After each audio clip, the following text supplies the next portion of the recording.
I once died of a slow onset lethargy. The doctors could not be bothered to tend to me medically. I was buried with a poem that I wrote from in the abyss. It was a message in a coffin, dropped in the River Styx. Picture this. The coffin floated up to the shore, where it found a newer version of myself, hungry for more. I leant down to pry the coffin slightly ajar. I appeared at my corpse that was rotting, covered in tar. I had asked for this poem, there clutched in my fingertips. So I snatched it and it read a little like this. Dear you, from a friend and an enemy of the past, please feast duly, ensure the sentiments last. I was a lazy writer, hazy-minded, pushing up the daisies like a body buried but breathing, convicted of the crime of a contradiction in reason, for feeling too little but having thought too much. Just do not make my mistakes and save a little for lunch. I hunched over, more so than I already was. I tucked into the who, what, where, and chewed the because. I was digesting my introduction, pausing only for breath.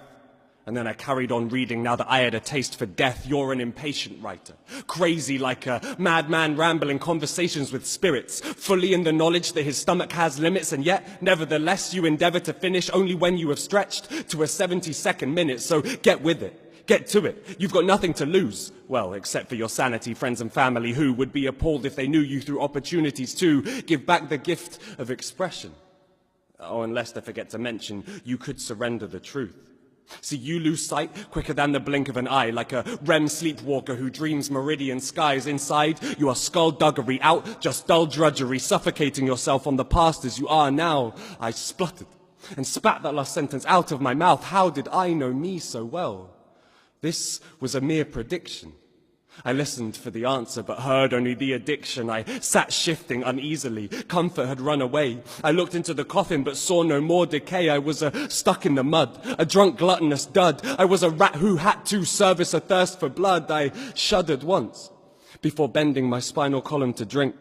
And then I drank until I drowned, and I drowned until I would sink, only resounding the final stanza I'd handed myself. This was a poem of choice, a choice of earth or of hell. Well, now you can take my advice. It's seasoned with criticism. Slowly bring it on board and try to decipher rhythm, or you can be too eager and leave the land of the living, having learnt naught but that you were once and are now a victim. If you've listened, then it's over. Go back to the world anew. And if you didn't, it's just begun. I'd write a letter to you. You can take my advice. It's spiced with a little wisdom. Quickly cling to a cause and siphon your cynicism. You can breathe once more if you draw from above the water. If you remember to swim, keep swimming and never falter. Are you listening? Those are the voices of who you love, imploring you to see that you've grown the wings of a dove. I had swum to the surface, my stomach still churning. My sight was sojourning. I had flatlined, then been baptized and was still burning. My words curdled under the thunder. I coughed next, from bowel to jowl, an esophagus cigarette, and in its embers I birthed a sermon on the value of effort. To be better, but never perfect, still a valuable lesson. Oh, and lest I forget to mention, I had recaptured that truth. I clasped it in both hands and returned to the world anew.